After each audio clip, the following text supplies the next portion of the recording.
একটা নাপিত সেলুনেও কাজ করে আবার টিকটকারও।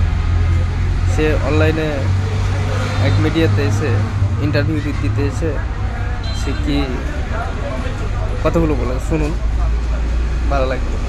কিসে কিসে পড়ছো? এই তো আমরা সেকেন্ড ইয়ারে পড়তেছি, সেকেন্ড ইয়ারে পড়ো? কোন সাবজেক্ট নিয়ে? সায়েন্স নিয়ে পড়তেছি। আরে বাবা, কিন্তু মানে কলেজে ওরকম ভাবে যাওয়া হয় খুবই কম। কোন সাবজেক্ট নিয়ে পড়ছো? সায়েন্সের স্পেসিফিক কোন সাবজেক্ট নিয়ে? স্পেসিফিক সাবজেক্ট হচ্ছে আপনার সায়েন্স নিয়ে পড়তেছি।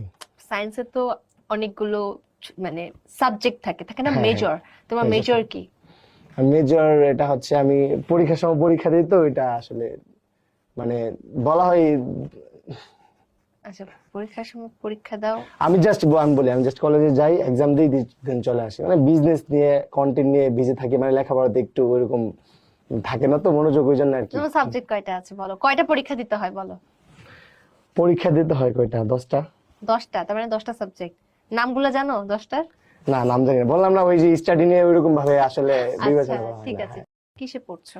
এই তো আমরা সেকেন্ড ইয়ারে পড়তেছি, সেকেন্ড ইয়ারে পড়ো? কোন সাবজেক্ট নিয়ে? সায়েন্স নিয়ে পড়তেছি।